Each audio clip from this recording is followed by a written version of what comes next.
கர்த்தருடைய பரிசுத்த நாமத்திற்கு மகிமை உண்டாவதாக. வெளிப்படுத்தின விசேஷத்திலிருந்து நாம் தொடர்ந்து ஆராய்ந்து கொண்டிருக்கிறோம். இன்றைய தினத்தில் 4ஆம் அதிகாரம் 5ஆம் அதிகாரத்தை குறித்து சிந்திக்க கர்த்தர் நமக்கு உதவி செய்வாராக. அல்லேலூயா. இந்த 4ம் 5ம் அதிகாரங்களை குறித்து நாம் படிக்கும்போது இந்த 4ம் 5ம் அதிகாரங்களிலே சொல்லப்பட்டிருக்கிற சம்பவங்கள் இதுவரை நடைபெறாத இனி நடக்கப் போகிற சம்பவங்கள் என்பதை நாம் முதலாவதாக அறிந்து கொள்ள வேண்டும். 1ஆம் அதிகாரத்தில் யோவான் இயேசுவை தரிசித்தலை குறித்து நாம் பார்த்தோம். 2-3 அதிகாரங்கள் அக்காலத்தில் இருந்த 7 சபைகளை குறித்து அதனுடைய குறைவுகளையும் நிறைவுகளையும் சொல்லியிருக்கிறதை நாம் அறிந்திருக்கிறோம். 4ஆம் அதிகாரத்தை குறித்து நாம் படிக்கும்போது தீர்க்க தரிசனமாக நடக்கப் போகிற காரியங்களை குறித்து சொல்லப்பட்டிருக்கிறது. வெளிப்படுத்தின விசேஷ புத்தகத்தை குறித்து நாம் வேதத்தில் படிக்கும்போது இது ஒரு தீர்க்க தரிசன புத்தகம் என்று எழுதப்பட்டிருக்கிறதை நாம் பார்க்கிறோம். இதில் எழுதியிருக்கிற தீர்க்க தரிசனங்களை வாசிக்கிறவர்களும் கேட்கிறவர்களும் கை கொள்ளுகிறவர்களும் பாக்கியவான்கள் என்று வேதம் சொல்லுகிறது. வேதத்திலே காணப்படுகிற ஒரே ஒரு தீர்க்க தரிசன புத்தகம் என்று குறிப்பிடப்பட்டிருக்கிற புத்தகம்தான் வெளிப்படுத்தின விசேஷம் என்பதை நாம் அறிந்திருக்கிறோம். இந்த 4ம் 5ம் அதிகாரங்களிலே நடக்கிற சம்பவங்களை குறித்து நாம் வேதத்திலே படிக்கும்போது இதோ வானத்திலே சிங்காசனம் வைக்கப்பட்டிருந்தது. அந்த சிங்காசனத்தை சுற்றிலும் 24 மூப்பர்கள் வெண்ணுடை தரித்தவர்களாய் உட்கார்ந்திருக்கிறார்கள். இந்த சிங்காசனத்தை சுற்றிலும் 4 ஜீவன்கள் இருந்தது. அதோடு மாத்திரமல்ல, அதற்கு முன்பாக கண்ணாடி கடல் இருந்தது என்று சொல்லி வேதத்தில் எழுதப்பட்டிருக்கிறது. இயேசு கிறிஸ்துவின் இரத்தத்தினாலே மீட்கப்பட்டவர்களுடைய ஒரு கூட்டம் தனியாக இருந்தது என்று சொல்லப்பட்டிருக்கிறது. தேவ தூதர்கள் இருந்தார்கள். 7 ஆவிகளாகிய 7 அக்கினி தீபங்கள் எரிந்து கொண்டிருந்தது என்று சொல்லப்பட்டிருக்கிறது. 7 முத்திரைகள் உள்ள ஒரு புத்தகம் பிதாவாகிய தேவனுடைய கரத்தில் இருந்தது. அந்த புத்தகத்தை வாங்கவும் அதை முத்திரைகளை உடைக்கவும் ஆண்டவராகிய இயேசு கிறிஸ்து ஒருவரே சிலுவை மரணத்தின் மூலமாய் தகுதி உடையவராய் இருந்தார் என்று சொல்லி யோவானுக்கு அறிவிக்கப்பட்டதை இந்த புத்தகத்திலே நாம் பார்க்கிறோம். இந்த 4ம் 5ம் அதிகாரங்களிலே சொல்லப்பட்டிருக்கிற இந்த சுருக்கமான பகுதிகளை நாம் சிந்தித்தோம். இனி இதை குறித்து சற்று விளக்கமாக நாம் சிந்திக்க கர்த்தர் நமக்கு உதவி செய்வாராக. இந்த 4ம் 5ம் அதிகாரங்களை குறித்து நாம் படிக்கும்போது இது எங்கே சம்பவிக்க போகிற காரியங்கள் என்று சொல்லி வேதத்திலே நாம் படிக்கும்போது வானத்திலே சிங்காசனம் வைக்கப்பட்டிருந்தது என்று சொல்லி எழுதப்பட்டிருக்கிறது. அப்போது இது வானத்தில் நடைபெறப் போகிற ஒரு சம்பவம். எப்போது நடைபெறப் போகிற சம்பவம் என்று சொன்னால், இயேசு கிறிஸ்து 2வதாக பரிசுத்தவான்களை சேர்த்து கொண்ட பிறகு உடனடியாக அந்த பரிசுத்தவான்களை வானத்திலே கொண்டு வந்து நிறுத்துகிறதை பார்க்கிறோம். நாம் சாதாரணமாக சொல்லிக் கொள்ளுகிறோம், மத்திய வானத்திலே சபைகளை சேர்க்கும்படியாக, பரிசுத்தவான்களை சேர்க்கும்படியாக, பூரணமாக்கப்பட்ட முதற் பலன்களாகிய பரிசுத்தவான்களை சேர்க்கும்படியாக இயேசு வரப்போகிறார் என்று சொல்லி பொதுவாக நாம் சொல்லிக் கொள்கிறது வழக்கம். மத்திய வானம் என்று கொடுக்கப்படாவிட்டாலும் வானத்திலே அவர் பரிசுத்தவான்களோடு கூட இருப்பார் என்று சொல்லி எழுதப்பட்டிருக்கிறது. அல்லேலூயா. ஆகவே தான் இந்த வேதத்திலே சொல்லப்பட்டிருக்கிற இந்த வேத பகுதியை குறித்து நாம் ஆராய்ந்து படிக்கும்போது இது ஆண்டவராக இயேசு கிறிஸ்து தன்னுடைய பூரணமாக்கப்பட்ட பரிசுத்தவான்களாகிய மணவாட்டியாகிய அல்லது முதற் பலன்களாகிய பரிசுத்தவான்களை சேர்த்து கொண்டு அவர் வானத்திலே பிதாவாகிய தேவனோடும் பரிசுத்தவான்களோடும் இருக்கிற ஒரு காட்சி தான் இந்த வேத பகுதி என்று சொல்லி நாம் அறிந்திருக்கிறோம். அல்லேலூயா. இது எப்பொழுது நடைபெறப் போகிறது என்று சொன்னால், இயேசு கிறிஸ்துனுடைய 2வது வருகை முடிந்த உடனே நடைபெறுகிற சம்பவங்கள். எவ்வளவு காலங்கள் இந்த வானத்தில் இருப்பார்கள் என்று சொல்லி நாம் வேதத்திலே படிக்கும்போது 7 வருடங்கள் அந்தி கிறிஸ்துனுடைய ஆட்சி இந்த உலகத்தில் நடைபெறும்போது இந்த 7 வருஷமும் இவர்கள் வானத்திலே இருந்து கொண்டு அதற்கு அப்புறமாக அவர் பகிரங்கமாக சியோன் மலையின் மேல் வந்து இறங்குவார் என்று சொல்லி வேதத்திலே நாம் அறிந்திருக்கிறோம். கர்த்தருடைய பரிசுத்த நாமத்திற்கு மகிமை உண்டாவதாக. இனி நான் இதனுடைய பகுதிகளை ஒவ்வொன்றாக நாம் சிந்திக்க பார்ப்போம். இதோ பரலோகத்தில் வாசல் திறந்திருக்கிறதை யோவான் காண்கிறார் என்று சொல்லப்பட்டிருக்கிறது. வெளிப்படுத்தின விசேஷம் 1ஆம் அதிகாரம் 10ஆம் வசனத்திலே கேட்கப்பட்ட சத்தமானது மீண்டும் யோவான் கேட்கிறார். அவர் கேட்டபோது உடனே அவர் ஆவிக்குள்ளாகிறார். ஆவிக்குள்ளான போது இந்த பரலோகத்தின் ரகசியங்களை காண்கிறார். இங்கே ஏறிவா என்று சொல்லி அவருக்கு கொடுக்கப்பட்ட அந்த சத்தத்தின்படியே அவர் மேலே ஏறி போகிறார். அங்கே பிதாவாகிய தேவன், குமாரனாகிய கிறிஸ்து, புதிய ஏற்பாட்டு கால பரிசுத்தவான்கள் யாவருமாக இருக்கிறதை அங்கே யோவான் காண்கிறார். காண்கிறதை குறித்து எழுதியிருக்கிறதை நாம் அறிந்து கொள்ள முடிகிறது. அல்லேலூயா. ஆகவே தான் இந்த சம்பவிக்க போகிற காரியங்களை குறித்து நாம் படிக்கும்போது இதோ வேதம் நமக்கு சொல்லுகிறது, வானத்திலே சிங்காசனம் வைக்கப்பட்டிருந்தது என்று சொல்லி நாம் படிக்கிறோம். அந்த சிங்காசனத்திலே ஒருவர் வீற்றிருந்தார். அந்த சிங்காசனத்திலே ஒருவர் வீற்றிருக்கிறார். வீற்றிருந்தவர் பார்வைக்கு வஜ்ரக்கல்லுக்கும் பதுமராகத்துக்கும் ஒப்பாயிருந்தார்.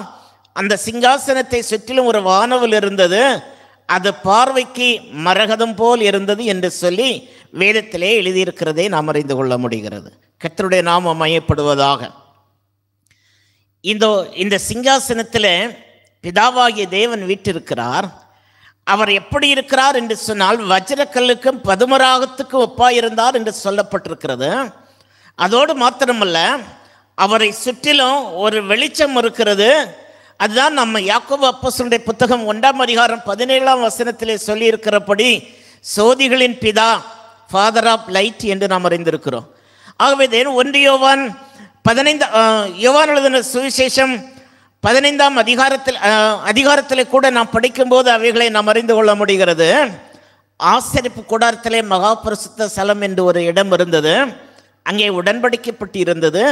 அந்த உடன்படிக்கை பெட்டியின் மேல் கிருபாசனம் இருந்தது. அந்த கிருபாசனத்தின் மேல் பிதாவாகிய தேவனுடைய சிங்காசனம் இருந்தது என்று நியாயப்பிரமாண காலத்தின் புத்தகத்திலே நாம் அறிந்து கொள்ள முடிகிறது.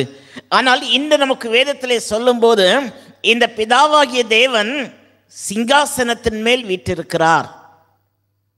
அதை பார்க்கிறார் யோவான். அந்த கண்கொள்ளா காட்சியை யோவான் ஆச்சரியத்தோടെ பார்க்கிறதை இந்த வேத பகுதியை நமக்கு தெளிவுபடுத்துகிறதை பார்க்கிறோம். இப்படி ஒரு காட்சியை யோவானுக்கு காட்டும்படியாக, இப்படி ஒரு பரலோகத்தின் ரகசியத்தை உலகத்துக்கு அறிவிக்கும்படியாக, தேவனுடைய இரத்தத்தினாலே மீட்கப்பட்ட அவருடைய பிள்ளைகளுக்கு இந்த சம்பவத்தை அறிவிக்கும்படியாக யோவானை ஆண்டவர் பக்குவப்படுத்தி இருந்தார் என்று பார்க்கிறோம். இந்த யோவான் ஒரு நாளிலே எண்ணெய் குப்புறையிலே போட்டு அவரை போட்டு கொலை செய்யும்படியாக போட்டு விட்டார்கள் என்று சொல்லி சரித்திரம் சொல்லுகிறது. அங்கேயும் அவர் சாகவில்லை. அப்புறமாக இந்த யோவானை பத்மோத்தீவுக்கு நாடு கடத்தினார்கள். பத்மோத்தீவு என்று சொல்லும்போது அக்காலத்திலே மரண தண்டனை நிறைவேற்றும்படியாக கொடுக்கப்பட்ட ஒரு தண்டனையாக இருந்தது.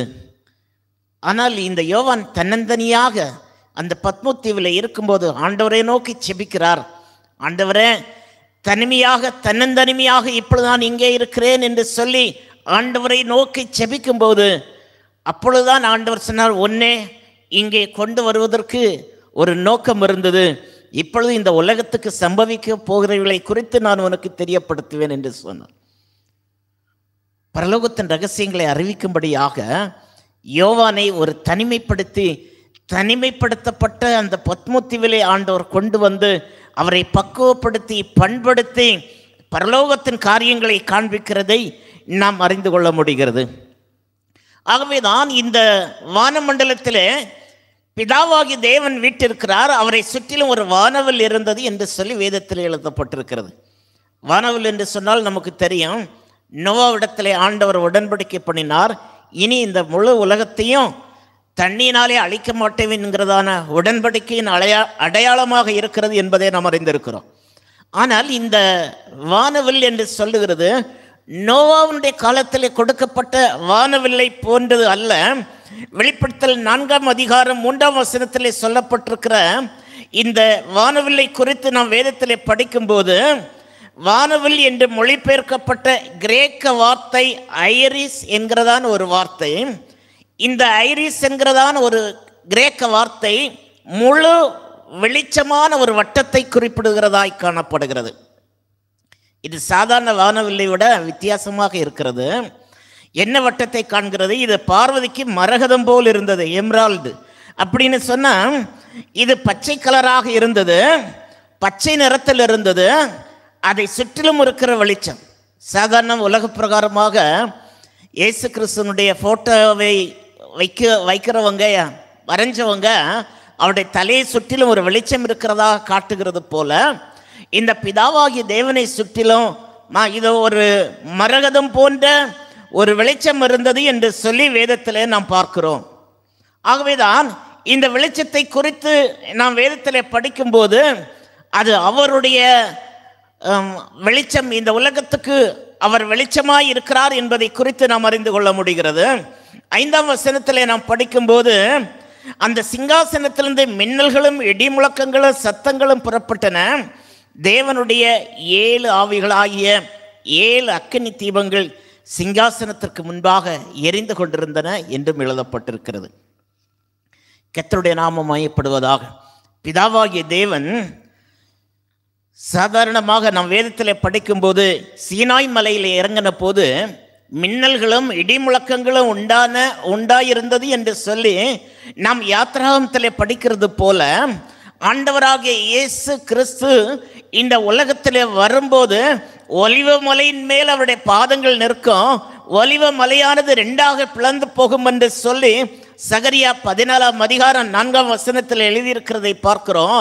ஆகவே தான் இந்த சத்தத்தை குறித்து நாம் படிக்கும்போது பிதாவாகிய தேவன் அங்கே வாசமாக இருக்கிறபடியினால இதோ அவருடைய தரிசனமான அந்த நேரத்திலே மின்னல்களும் இடி முழக்கங்களும் உண்டாயிருந்தது என்று நான் நினைப்பதற்கு அது வாய்ப்பாக இருக்கிறது. 4ஆம் அதிகாரம் 4ஆம் வசனத்தை குறித்து படிக்கும்போது அங்கே 24 சிங்காசனங்கள் இருந்தன. இந்த 24 சிங்காசனத்திலும் 24 மூப்பர்கள் பொன்முடி தரித்தவர்களாய் பொன்முடி சூடி அங்கே இருந்தார்கள் என்று சொல்லி வேதத்திலே எழுதப்பட்டிருக்கிறது. ஆகவே இந்த 24 மூப்பர்கள் யார் அப்படின்னு சொன்னால் மனச்சாட்சியின் கால பரிசுத்தவான்கள். வேத புத்தகத்தை நாம் படிக்கும்போது மனச்சாட்சியின் காலம், நியாயப்பிரமாண காலம், கிருபையின் காலம் என்கிற 3 பகுதிகளாக நாம் பிரித்து படிக்க வேண்டியது அவசியமாக இருக்கிறது. ஆதாம் விலக்கப்பட்ட விருட்சத்தின் கனியை புசித்த போது அவன் தேவ மகிமை இழந்து பாவம் செய்தவனாக மாறினான். அவன் பாவம் செய்தவனாக மாறின போது தேவன் அவனை தோட்டத்திற்கு வெளியே அனுப்பிவிட்டான். அப்பொழுது இந்த விலக்கப்பட்ட விருட்சத்தின் கனியை அவன் புசித்தபடியினாலே அவன் பாவம் செய்தபடியால் அவனுடைய பாவத்தின் காலத்திலிருந்து மோசே சீனாய் மலையிலே நியாயப்பிரமாணத்தை பெற்றுக்கொள்ளும் வரையிலும் உள்ள காலங்கள் மனச்சாட்சியின் காலம் என்பதை நாம் அறிந்திருக்கிறோம். அப்போது அவர்களுக்கு பிரமாணங்கள் கொடுக்கப்படவில்லை. அவர்கள் தங்களுடைய மனச்சாட்சியின்படி நீதிமான்களாக மாற்றப்பட்டார்கள். ஆகவேதான் மோசே சீனாய் மலையிலே நியாயப்பிரமாணத்தை பெற்றுக்கொண்ட பிறகு நியாயப்பிரமாண காலம் ஆரம்பமாகிறது. இயேசு கிறிஸ்து இந்த நியாயப்பிரமாணத்துக்கு முடிவாக வந்தார் என்று நாம் அறிந்திருக்கிறோம். இயேசு கிறிஸ்துனுடைய காலத்திலிருந்து கிருபையின் காலம் ஆரம்பிக்கிறது. அவர் 2வதாக இந்த உலகத்தில் வருகிற நாள் வரையிலும் கிருபையின் காலம். அல்லேலூயா. இந்த 3 காலத்தில் உள்ள பரிசுத்தவான்களை குறித்து நாம் அறிந்து கொள்ள முடிகிறது. மனச்சாட்சியின் கால பரிசுத்தவான்கள், நியாயப்பிரமாண கால பரிசுத்தவான்கள், கிருபையின் கால பரிசுத்தவான்கள் என்று சொல்லி 3 கூட்டத்தாரும் இந்த வானமண்டலத்தில் இருக்கிறதை நாம் அறிந்து கொள்ள முடிகிறது. இந்த 3 கூட்டத்தாரை குறித்து நாம் வேதத்தில் படிக்கும்போது முதலாவதாக மனச்சாட்சியின் கால பரிசுத்தவான்களை 24 மூப்பர்களுக்கு ஓமையாக கொடுக்கப்பட்டிருக்கிறதை நாம் பார்க்கிறோம். ஏன் மனச்சாட்சியின் கால பரிசுத்தவான்களை மூப்பர்களுக்கு ஓமையாக கொடுக்கப்பட்டிருக்கிறது சொன்னால், அக்காலத்தில் மூப்பர்கள் அவர்களுடைய குடும்பங்களை ஆளுகை செய்து வந்தார்கள். அந்த குடும்பத்தில் யார் மூத்த ஒரு வயதானவர் இருக்கிறாரோ அவர்தான் என்ன செய்கிறார் அப்படின்னு சொன்னால், அவருடைய முழு குடும்பத்தையும் ஆளுகை செய்து சண்டை சச்சரவுகளை தீர்த்து அவர்களுக்கு தண்டிக்க வேண்டியவர்களுக்கு தண்டனை கொடுத்து அந்த குடும்பத்தை சட்டத்திட்டத்தோடு நிர்வகித்து அவர் வாழ்ந்து வந்தார்கள். அக்காலத்திலே மூப்பர்களுக்கு அதிகாரம் இருந்தது என்பதை நாம் அறிந்திருக்கிறோம். யாத்திராகமம் புத்தகம் 3ஆம் அதிகாரம் 16, 17 வசனங்களை படிக்கும்போது மோசே இஸ்ரவேல் ஜனங்களை அடிமைத்தனத்திலிருந்து விடுவிக்கும்படியாக எகிப்துக்கு போன போது அங்கே மூப்பர்களை அழைத்து பேசுகிறார் என்று சொல்லி நாம் அறிந்திருக்கிறோம். அங்கே போய் மோசே பேசுகிறார், நான் தேவனால் அனுப்பப்பட்டு வந்திருக்கிறேன், உங்களை அடிமைத்தனத்திலிருந்து இந்த எகிப்திலிருந்து விடுவித்து பாலும் தேனும் ஓடுகிற கானான் தேசத்திற்கு உங்களை அழைத்து கொண்டு போகும்படியாக கர்த்தர் என்னை அனுப்பினார் என்று சொல்லி மூப்பர்களிடத்திலே போய் சொல்லுகிறதை பார்க்கிறோம். ஏனென்றால் அவர்களிடத்திலே தான் ஆளுகைகள் இருந்தது என்பதை நாம் அறிந்திருக்கிறோம். ஆனால் வர வர இதோ நியாயாதிபதிகளுடைய காலத்திலும் ராஜாக்களுடைய காலத்திலும் அவருடைய அதிகாரம் குறைந்து அவர்கள் நியாயாதிபதிகளுக்கும் ராஜாக்களுக்கும் பிரதான ஆசாரியர்களுக்கும் ஆளுகைகள் கடந்து வந்ததை நாம் அறிந்திருக்கிறோம். ஆகவே மூப்பர்களுடைய ஆளுகை நியாயப்பிரமாணத்தின் காலத்தோடு முடிந்து போகிறபடியினாலே இந்த மனச்சாட்சியின் கால பரிசுத்தவான்களுக்கு மூப்பர்கள் என்கிற ஒரு அந்தஸ்தை கொடுக்கிறதை பார்க்கிறோம். இந்த 24 மூப்பர்கள் அங்கே இருக்கிறார்கள். இவர்கள் மனச்சாட்சியின் கால பரிசுத்தவான்கள். இரண்டாவதாக 4 ஜீவன்கள் இருந்தார்கள் என்று சொல்லி வேதத்திலே எழுதப்பட்டிருக்கிறது. இதோ நமக்கு வெளிப்படுத்தின விசேஷம் 4ஆம் அதிகாரம் 6 முதல் 8 வரையில் நாம் வாசிக்கும்போது அந்த சிங்காசனத்திற்கு முன்பாக கண்ணாடி கடல் இருந்தது. அது மட்டுமல்ல, அந்த சிங்காசனத்தை சுற்றிலும் 4 ஜீவன்கள் இருந்தன என்று எழுதப்பட்டிருக்கிறது. முதலாம் ஜீவன் சிங்கத்திற்கு ஒப்பாகவும், 2ஆம் ஜீவன் காளைக்கு ஒப்பாகவும், 3ஆம் ஜீவன் மனுஷ முகம் போன்ற முகம் உள்ளதாகவும், 4ஆம் ஜீவன் பறக்கிற கழுகுக்கும் ஒப்பாகவும் இருந்தன என்று சொல்லி எழுதப்பட்டிருக்கிறது. இந்த 4 ஜீவன்களை குறித்து நாம் படிக்கும்போது இந்த 4 ஜீவன்களும் நியாயப்பிரமாண கால பரிசுத்தவான்களாகிய முதற் பலன்களாகிய கூட்டத்தை காட்டுகிறதாக இருக்கிறது. அல்லேலூயா. அதை எப்படி நமக்கு சொல்ல முடியும் அப்படின்னு சொன்னால், இஸ்ரவேல் ஜனங்களை எகிப்தின் அடிமைத்தனத்திலிருந்து தேவனுடைய தாசனாகிய மோசே வழிநடத்தி கொண்டு வரும்போது 12 கோத்திரத்தையும் 3 பகுத்து 4 அணிகளாக ஏற்படுத்தினார். 4 அணிகளாக அவர் ஏற்படுத்தும் போது அவர்களுக்கு 4 கொடிகள் கொடுக்கப்பட்டது. நாம் அதை வேதத்திலே படிக்கும்போது மனாசே எப்ராயிம் பென்யமீன் கோத்திரத்தை ஒரு அணியாக கொடுத்தார். அவர்களுக்கு மனுஷ முகம் என்கிறதான ஒரு கொடி கொடுக்கப்பட்டது. இரண்டாவதாக நம்ம படிக்கும்போது சிமியோன் ரூபன் காத் கோத்திரத்திற்கு காளை என்கிறதான ஒரு மிருகத்தினுடைய ஒரு படம் கொடுக்கப்பட்டது, சின்னம் அவர்களுக்கு கொடுக்கப்பட்டது. அப்புறமாக நப்தலி தான் ஆசேர் கோத்திரங்களுக்கு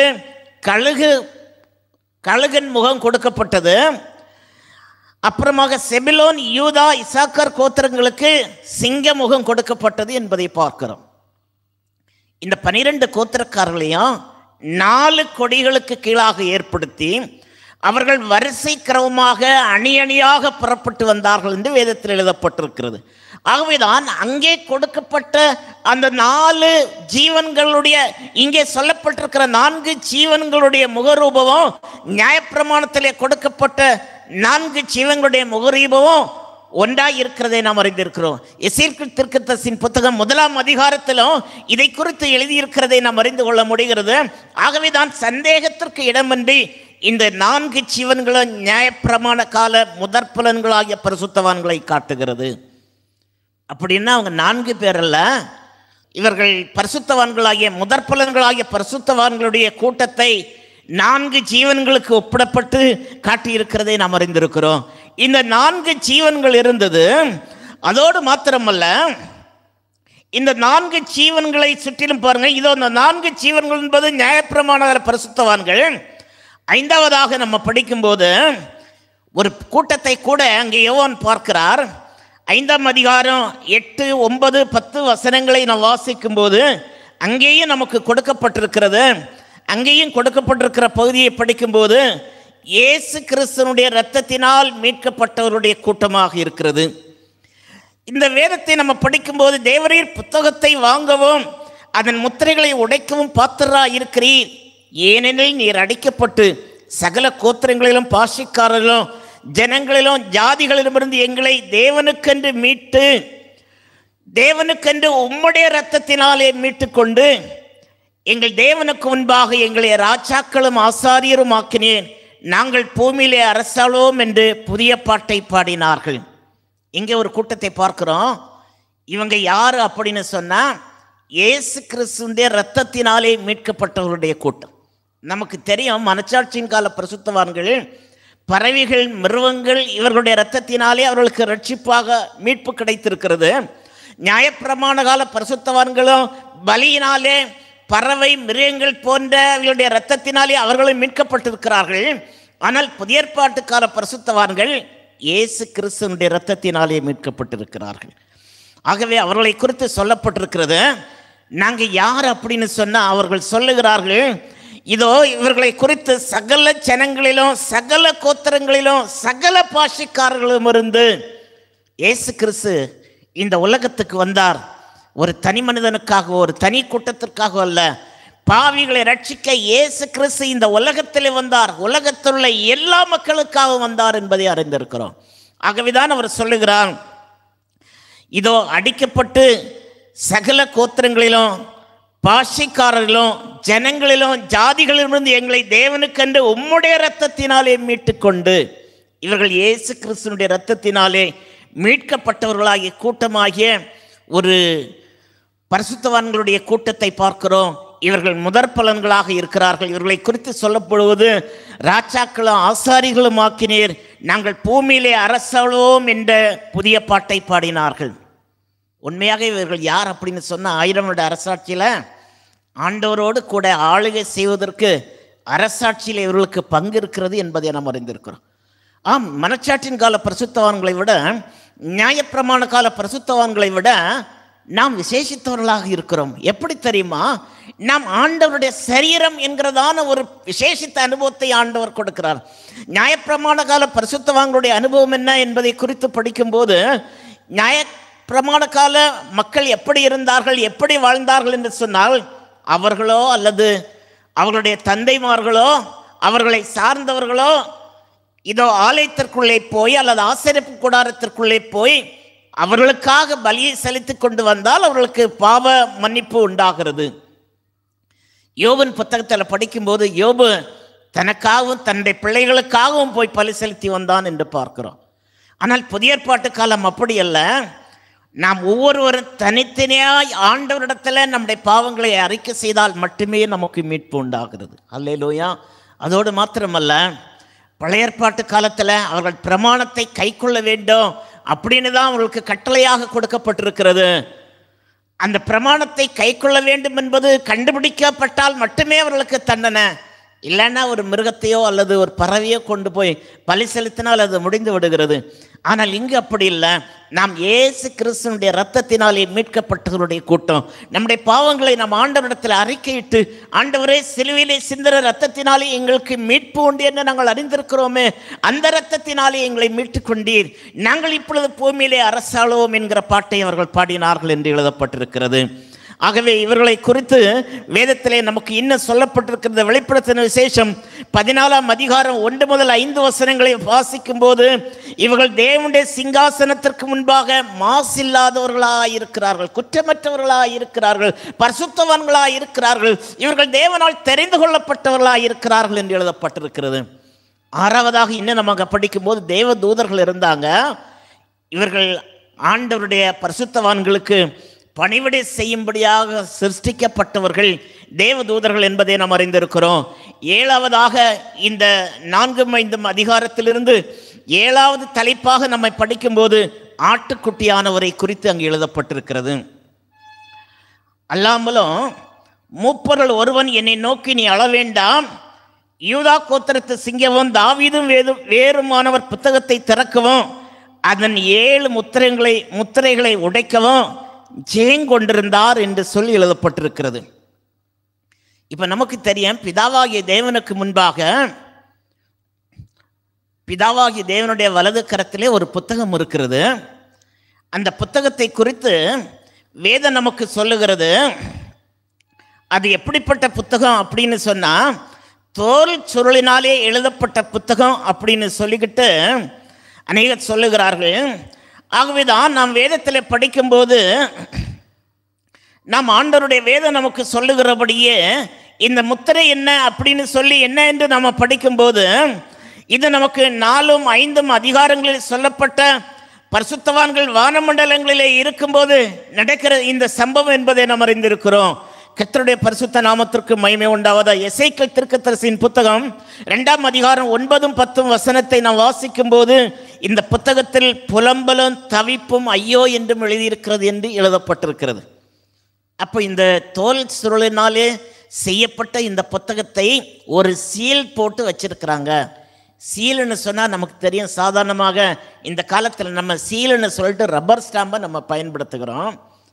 திடீர்னு பாருங்கள், கோர்ட்டில் இருந்து ஏதாவது ஒரு அலுவலகத்தையோ அல்லது ஒரு வீட்டையோ சீல் வைக்கிறாங்கன்னு சொன்னால் சீலிங் வேக்ஸ் போட்டு அவங்க அதை சுற்றி சீல் வச்சு அதை யாரும் திறக்காது பிடிக்க மூடி இருப்பாங்க இல்லையா? அது திறக்கிறதுக்கு மறுபடியும் யார் அந்த சீலை வைத்தார்களோ அவர்களுக்குத்தான் அந்த உரிமை உண்டு என்பதை நாம் அறிந்திருக்கிறோம்.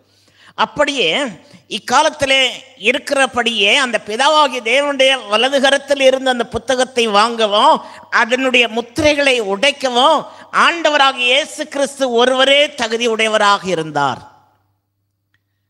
இதை குறித்து நமக்கு விளக்கமாக படிக்க தொடர்ந்து நாம் இந்த பகுதிகளை படிக்கும்போது அவைகளை நாம் அறிந்து கொள்ள முடிகிறது. 7 ஆவிகளாகிய 7 அக்கினி தீபங்கள் அங்கே எரிந்து கொண்டிருக்கிறது. அந்த இடத்தை வெளிச்சமாக்கி கொண்டிருக்கிறது. இது பரிசுத்தாவியானவருடைய தெய்வீக தன்மையை ஒரே பரிசுத்தாவியானவருடைய தெய்வீக தன்மையை முழுமையாக காட்டுகிறதை பார்க்கிறோம். வெளிச்சத்தை கொடுக்கிறதை பார்க்கிறோம். இங்கே நமக்கு வேதத்தில் படிக்கிறது போது பரிசுத்த ஸ்தலத்திலே குத்துவிளக்கு எரிந்து கொண்டிருக்கிறது. அதுக்கு 7 அகல்கள் இருந்தது. அது 7 என்கிறது ஒரு பூரணமான தன்மையை காட்டுகிறதா இருக்கிறது. அங்கே பூரணத்தை காட்டுகிறது. அதற்கு முன்னதாக கண்ணாடி கடல் இருந்ததை பார்க்கிறோம்.